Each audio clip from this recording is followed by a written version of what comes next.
Salam CIDS. Video ini disediakan khas untuk para pentadbir bagi memahami langkah-langkah mengesahkan rekod RPH guru-guru di bawah seliaan anda dengan mudah dan pantas. Klik pada Login, kemudian masukkan ID pengguna dan kata laluan anda.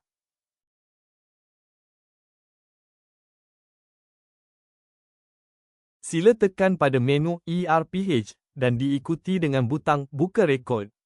Langkah ini akan membawa anda terus ke ruang simpanan rekod pengajaran guru-guru untuk disemak. Di paparan ini, pentadbir mempunyai pilihan untuk membuat pengesahan sama ada mengikut susunan RPH dalam sistem, mengikut nama guru secara spesifik, ataupun dilakukan secara pukal.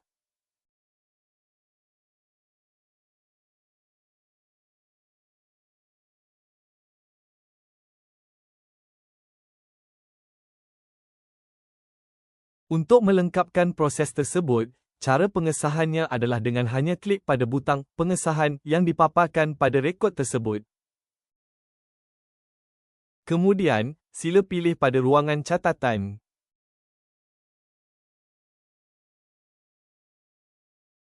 Seterusnya, tekan pada ruangan tarikh dan anda boleh mengubah masa pengesahan sekiranya perlu.